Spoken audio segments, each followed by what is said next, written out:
चाहे आप सचिन की बात कर लें, आप गांगुली की बात कर लें, आप कोहली की बात कर लें, युवराज की बात कर लें, हमारे देश को पोस्टर बॉयज़ की इतनी बुरी आदत पड़ चुकी है कि ऐसा लगता है कि बीसीसीआई का मानना है कि हम उसके बिना अब आगे बढ़ ही नहीं सकते। नमस्कार दोस्तों, और आज हम बात करने वाले हैं भारतीय क्रिकेट की एक ऐसी ही कंट्रोवर्सी पर जहां पर एक खिलाड़ी को पोस्टर बॉय बनाने की इतनी ज़्यादा कोशिशें की जा रही हैं कि उसके चक्कर में टीम पूरी तरीके से बिखरती हुई नजर आ रही है। टॉपिक क्लियर है, शुभमन गिल की टी20 स्ट्रगल्स, उनका फोर्सफुल एलिवेशन और संजू सैमसन का कोलैटरल डैमेज। हम सीधे सीधे फैक्ट्स की बात करते हैं, बिना किसी हाइप के, सीधे डेटा, नंबर्स और रियलिटी चेक की बात करते हैं। सबसे पहले शुभमन गिल को जो ये फोर्सफुली पोस्टर बॉय बनाने की कोशिश की जा रही है ना कि he is a all format great player, इसको सुनकर ना मुझे एक कहावत याद आती है कि haste makes waste. Shubman Gill को इंडियन क्रिकेट का नेक्स्ट बिग फेस बनाने की जो जल्दबाजी दिखाई दे रही है वो अब कहीं ना कहीं उल्टी पड़ती दिख रही है। गिल की टी20 रिटर्न अगर मैं बात करूं सितंबर 2024 से 15 इनिंग्स में बंदे ने 263 रन से स्कोर किए हैं। एवरेज रहा है 21.92 का, स्ट्राइक रेट रहा है 115 का, एंड लास्ट 5 इनिंग्स में एवरेज अंडर 15 जा चुका है। साउथ अफ्रीका के खिलाफ न्यू चंडीगढ़ में तो फर्स्ट बॉल डक भी आ गया। प्रॉब्लम यहां पर सिर्फ नंबर्स की नहीं है, गिल ऐसा लगता ही नहीं है कि वो टी20 में कंफर्टेबल है, खास करके उस टेम्पलेट में जो टेम्पलेट आज के टाइम पर इंडियन टीम फॉलो करना चाहती है। इस बीच में आयरनिकली टेस्ट और डोमेस्टिक क्रिकेट में वो एक्सीलेंट दिखते हैं, बट टी20 में उनका टेम्पलेट इंडियन टीम के एग्रेसिव मॉडल से मैच नहीं कर रहा है। सबसे बड़ी बात ये समझना जरूरी है कि रोहित शर्मा के रिटायरमेंट लेने के बाद गिल को टेस्ट कैप्टन बनाया गया। कुछ महीनों के बाद ने ओडीआई कैप्टनसी भी दे दी गई। टी20 में क्लियर तौर पर दिख रहा है कि सूर्या के जाते ही आप शुभमन को ही प्रमोट करोगे। तो मैसेज साफ है कि Gill is being groomed as all format successor, ठीक धोनी की तरह, ठीक कोहली की तरह, ठीक रोहित की तरह। बट क्या ये तेज तर्रार एलिवेशन के लिए गिल तैयार भी है? क्योंकि फिलहाल तो ऐसा दिख रहा है कि इससे गिल को सिर्फ नुकसान पहुंच रहा है, क्योंकि ओवरलोड बढ़ रहा है, एक्सपेक्टेशंस का बोझ आ रहा है, हाई स्ट्राइक रेट जो है वो उनके नेचुरल गेम को कहीं ना कहीं ऑलमोस्ट खत्म कर रहा है।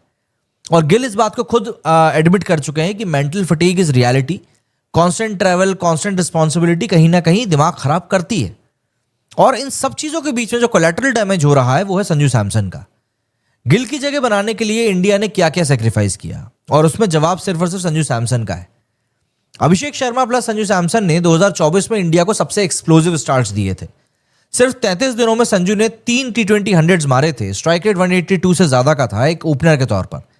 बंदे के पास में उस समय रोल क्लैरिटी थी और एक्सीलेंट रिटर्न्स उसने दिए। But the moment Gill returned, Sanju को ओपनिंग से नहीं हटाया गया, बंदे को पहले नीचे भेजा गया और फिर टीम से भी बाहर निकाल दिया गया, और अब तो बेंच गरम कर रहा है। और फाइनली अब उनकी जगह पर जितेश शर्मा खेल रहा है। समझ में नहीं आ रहा कि ये कहां का लॉजिक आ गया है। इट्स लिटरली कोलैटरल डैमेज, और सबके सामने ये चीज हो रही है और कोई कुछ कर नहीं सकता, क्योंकि कुछ लोगों को लगता है कि यही सही है। क्या वाकई में टीम मैनेजमेंट ने गलत कैलकुलेशन करी है? क्योंकि गिल की जगह के लिए टीम ने संजू को शिफ्ट किया, लेकिन गिल ने वो ट्रस्ट जस्टिफाई नहीं किया। वहीं संजू की बात करूं तो बंदा अपने करियर के बेस्ट फेज में था, बेस्ट फिटनेस थी, कंसिस्टेंसी थी, लेकिन उसके बावजूद भी उसको साइडलाइन किया गया। और सबसे आयरनी की बात तो यह है कि ये वही गौतम गंभीर है जिन्होंने 2019-20 में संजू को इंडिया का बेस्ट विकेट कीपर बैटर बताया था और बैक किया था। पुराने ट्वीट्स में बंदा लिखता था कि Sanju should bat at number 4 in the world cup, best young batsman in the country. Irony देखिए, आज वही संजू बेंच पर है और गंभीर के अंडर में ही गिल को लगातार चांस दिए जा रहे हैं। वाकई में है ना, मजा आता है जब आप बैठ के सिर्फ बात कर रहे होते हो और जब करने की बारी आती तब चीजें पूरी बदल जाती हैं। एंड सोशल मीडिया भी यही सवाल पूछ रहा है, क्या गिल ओवरबर्डन्ड है? हाँ, कैप्टनसी 2 फॉर्मेट में है, वाइस कैप्टनसी टी20 में है, और कहीं ना कहीं पोस्टर बॉय की एक्सपेक्टेशंस के ऊपर आपको अपने आप को जस्टिफाई भी करना है, और ये सब क्रिएट किया गया है। Mental fatigue, fear of failure, zero freedom in T20 batting. Gill एक वर्ल्ड क्लास बैट्समैन है, इसमें कोई डाउट नहीं है, but forcing him in a role he is not fitting into right now is unfair to him and to the team. Bigger question ये है कि India टी20 world cup के पहले क्या कर रहा है? टीम के पास अब सिर्फ टी20 सीरीज बची है एक, वर्ल्ड कप से पहले। एंड ओपनली अब ये सवाल है कि भैया क्या गिल वाकई में ओपनिंग करने लायक ठीक है? क्या अभिषेक प्लस संजू को वापस एक एग्रेसिव पेयर के तौर पे वापस आना चाहिए?